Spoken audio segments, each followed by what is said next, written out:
ఇక మెగా పర్యాటకం అట. మెగా మెగా అంటే మెయిల్ ఉంది కదా, Megha infrastructure, Megha engineering and infrastructure limited, Megha కృష్ణారెడ్డికి సంబంధించిన కంపెనీ టూరిజం రంగంలోకి ఎంటర్ అయిందట.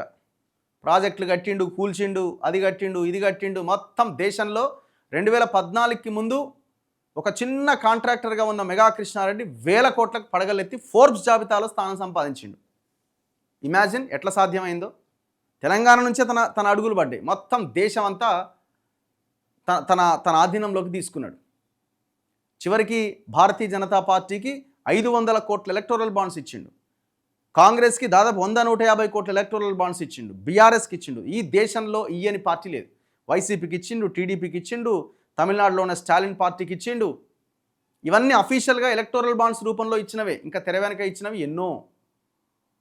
అపోజిషన్ పార్టీలని, అధికార పార్టీలని అందరినీ మేనేజ్ చేస్తూ ఈ దేశంలో ఒక భయంకరమైన శక్తిగా ఎదిగిండు మెగా కృష్ణారెడ్డి.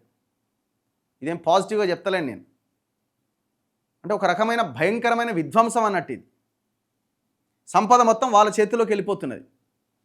అయితే ఇప్పుడు తెలంగాణలో రేవంత్ రెడ్డి తిట్టుడు ఎలక్షన్లకు ముందు మెగా కృష్ణారెడ్డిని, మైహోం రామేశ్వరరావుని, ఇప్పుడు అదే రేవంత్ రెడ్డి మళ్ళా చట్టాపట్టాలు వేసుకొని మామూలుగా లేదు ఇలా దోస్తి. ఇప్పుడు ఆయన కాళేశ్వరం ప్రాజెక్టు గురించి మాట్లాడుతుండే కదా ఎవరు, రేవంత్ రెడ్డి. ఎందుకు యాక్షన్ తీసుకోదు బీజేపీ అని. బీజేపీ తీసుకోదు, నువ్వు తీసుకో, ఎవరు అడగరు కూడా. ఎందుకంటే మీరు అంతా ఒకటే. ఎట్లా ఒకటి మధ్యలో ఉన్నాడు కదా అందరి వాడు మెగా కృష్ణారెడ్డి. కాళేశ్వరం మీద సిబిఐకి ఎంక్వైరీకి ఆదేశిస్తే ఎందుకు మీరు విచారణ చేస్తారని బీజేపీని అడుగుతున్నాడు. ఎందుకు చేస్తలేరంటే అలా మధ్యలో మెగా కృష్ణారెడ్డి ఉన్నాడు కాబట్టి. మరి నువ్వెందుకు అదే మెగా కృష్ణారెడ్డికి ఇంత పెద్ద ప్రాజెక్టులు అప్పచెప్తున్నావు తెలంగాణలో? చూడండి ఒకసారి. అనంతగిరిలో వెల్నెస్ రిట్రీట్ సెంటర్ ఏర్పాటుకు సర్కారుతో మెగా కంపెనీ ఒప్పందం అట. అనంతగిరి అంటే వికారాబాద్ అడవుల్లో అనంతగిరిలో వెల్నెస్ రిట్రీట్ సెంటర్ ఏర్పాటుకు మెగా కంపెనీతో ఒప్పందం చేసుకున్నారు. ఎవరు? తెలంగాణ ప్రభుత్వం.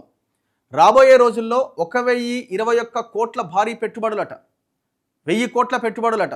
వెల్నెస్ డెస్టినేషన్గా హైదరాబాద్ను తీర్చిదిద్దే లక్ష్యంలో తొలి అడుగు.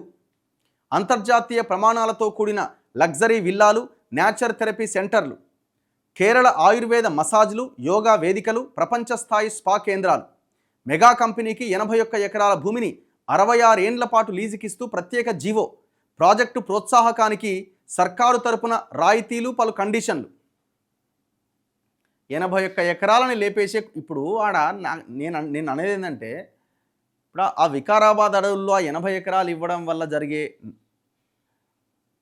దానివల్ల జరిగేటువంటి ఈ మంచేమో కానీ మెగా కృష్ణారెడ్డి లాంటి వాళ్ళు ఈ దేశానికి, రాష్ట్రానికి, ప్రజలకి మంచి చేయాలి అని కోరుకున్న వ్యక్తుల్లో ఉన్నారా? లేదు బిజినెస్ చేయాలి, ప్రజలు ఎటన్నా పోని, ఏమన్నా నాశనం కానీ నేను సంపాదించాలి అనుకున్న లైన్లో ఇంతవరకు ఆలోచించినారా? మనం పాజిటివా నెగిటివ్ అన్న కోణం ఆలోచిస్తే మొత్తం నెగిటివే కనబడుతున్నది కదా ఆయన పనితీరు మొత్తం. మరి ఇప్పుడు దీనివల్ల ఏం లాభం జరుగుతుంది? ఇప్పుడు ఎంచుకున్న ఏదో పెద్ద ప్రాజెక్టు కడతాం, రైతులకు నీళ్ళు ఇస్తాం, బాగానే ఉంటుంది వినడానికి. కానీ దాని వెనకాల జరిగే విధ్వంసము, దాని వెనకాల జరిగే దోపిడీ ఎంత భయంకరంగా ఉంటుంది. ఇప్పుడు ఏమంటాడు రేవంత్ రెడ్డి, ఎందుకు అది వెల్నెస్ పెద్ద పెద్ద హాస్పిటల్ వస్తాయి, ఆయుర్వేద కేరళ దాకా పోతున్నారు మనోళ్ళంతా, వికారాబాద్కే పోయాడ మొత్తం కేరళ ఆయుర్వేదం అంతా ఆనే దొరుకుతుంది అని పెద్ద చెప్పడానికి బాగానే ఉంటుంది. కానీ దీని వెనకాల ఉన్న కథ ఏంది? కాళేశ్వరం లాంటి ఇరిగేషన్ ప్రాజెక్టులు, జోజిలా లాంటి టన్నెళ్ళు, పవర్ ప్లాంట్లు, రిఫైనరీలు, వివిధ నేషనల్ హైవేల నిర్మాణం, ఎలక్ట్రిక్ బస్సుల తయారీ, ఇలా వివిధ రంగాల్లో దూసుకెళ్తున్న Megha engineering and infrastructure limited company ఇప్పుడు రాష్ట్ర పర్యాటక రంగంలోకి ప్రవేశించింది. నిరుడు దావోస్లో రాష్ట్ర ప్రభుత్వంతో జరిగిన ఒప్పందం మేరకు వికారాబాద్ జిల్లా అనంతగిరి కొండల్లోని 81 ఎకరాల విస్తీర్ణంలో లావీ వెల్నెస్ రిట్రీట్ పేరుతో అత్యంత ప్రతిష్టాత్మకంగా ఏర్పాటు చేస్తున్న టూరిజం ప్రాజెక్టులో ఏకంగా 1021 కోట్ల పెట్టుబడులు పెడుతున్నది. ఇందులో భాగంగా మెగా సంస్థకు 63 ఏండ్ల పాటు, అవసరమైతే మరో 33 ఏండ్ల పాటు పొడిగించుకునే అవకాశం అట. అంటే మొత్తం 99 ఏండ్ల పాటు రాష్ట్ర ప్రభుత్వం తాజాగా ఉత్తర్వులు ఇచ్చింది. తెలంగాణ టూరిజం పాలసీ 2025-30లో భాగంగా ఈ ప్రాజెక్టుకు ప్రభుత్వం కీలకమైన ఐకానిక్ కేటగిరీ కింద గుర్తింపునిచ్చిందట.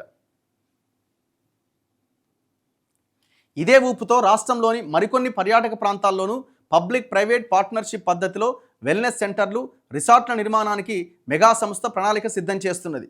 ఇది లేపుడే, ఇది మామూలుగా లేదు కథ. గ్రేటర్ హైదరాబాద్ను ఆనుకొని ఉన్న వికారాబాద్ జిల్లా అనంతగిరి అడవులు ఆహ్లాదానికి పెట్టింది పేరు.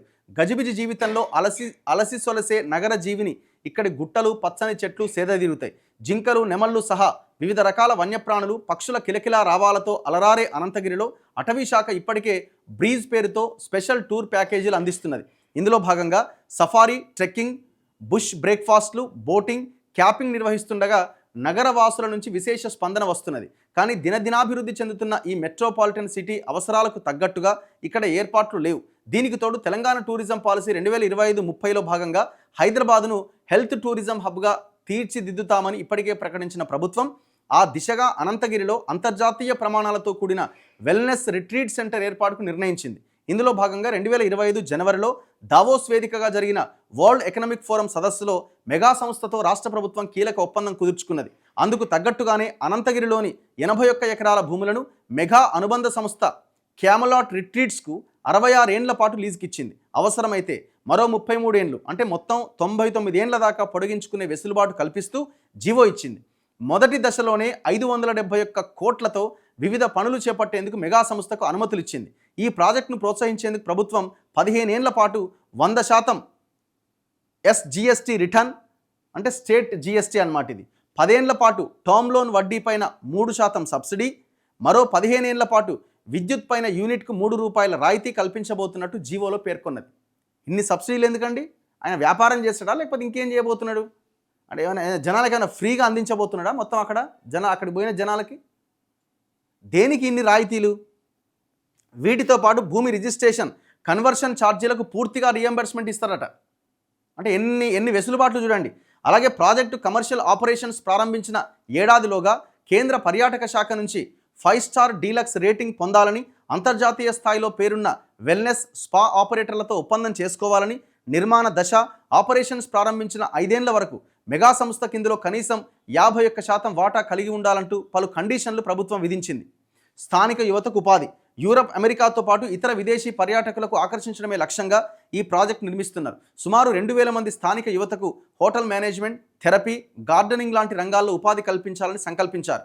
ఈ ప్రాజెక్టు ద్వారా ప్రభుత్వానికి లీజులు, పన్నుల రూపంలో 66 ఏండ్లలో 1204 కోట్ల వరకు ఆదాయం వస్తుందని అంచనా వేస్తున్నారు. మొత్తం మీద ఈ ప్రాజెక్టు పూర్తయితే సర్కార్ హెల్త్ టూరిజం లక్ష్యం నెరవేరడంతో పాటు మరో రంగంలో కూడా మెగా ప్రతిష్ట ఇనుమడిస్తుందని భావిస్తున్నారట. అంతే, మెగా ప్రతిష్ట ఇనుమడింపజేయడానికి, మెగా జేబులోకి ఇంకా ప్రజల సొమ్మును వేయడానికి ఉపయోగపడేది తప్ప ఇందులో ఏదో జరుగుతుందనైతే నేను అనుకుంటాను. నేనేమంటున్నా, సామాన్యులకు ఇందులో ఎంట్రీ ఉంటుందా ఫ్రీగా? ఏం చేస్తారట? ఇగో లగ్జరీ విల్లాలు కడతారట. ఎవరి కోసం? పేదోని కోసమా? లగ్జరీ విల్లాలు ఎవరి కోసం? సూట్ రూములు ఉంటాయట. ఎవరి కోసం? నేచర్ థెరపీ సెంటర్లు ఉంటాయట. మడ్ థెరపీ ఉంటుందట, మట్టి స్నానం, హైడ్రోథెరపీ ఉంటుందట, జల చికిత్స, ఇలాంటి సౌకర్యాలు కల్పిస్తారట. కొండల మధ్య ప్రకృతి ఒడిలో ప్రశాంతంగా యోగా చేసుకునేందుకు ప్రత్యేక వేదికలు, ప్రపంచ స్థాయి స్పా కేంద్రాలు ఏర్పాటు చేస్తారట. కేరళ ఆయుర్వేద మసాజ్లు, అంతర్జాతీయ స్పా ట్రీట్మెంట్లు అందుబాటులోకి తెస్తారట. పర్యాటకులు సేద తీరడానికి పిల్లల కోసం ప్రత్యేక వినోద కేంద్రాలు ఏర్పాటు చేస్తారట. అతిథులకు స్వచ్ఛమైన కూరగాయలు, పండ్లు, ఇతర సేంద్రియ ఆహార పదార్థాలు వండిస్తారట. విదేశీ పర్యాటకులను ఆకర్షించేలా వైన్ మార్టులు, మల్టీ రెస్టారెంట్లు, 5 స్టార్ హోటళ్లు ఏర్పాటు చేస్తారట. దేశంలోనే అతిపెద్ద వెల్నెస్ డెస్టినేషన్స్లో ఒకటిగా దీన్ని అభివృద్ధి చేసేందుకు ప్లాన్ రెడీ చేస్తారట. మొత్తం కమర్షియల్ చేస్తారు, అంతే సింపుల్గా చెప్పాలంటే. టోటల్ కమర్షియల్ చేస్తారు, దాన్ని ఇంకోటి ఏం లేదట.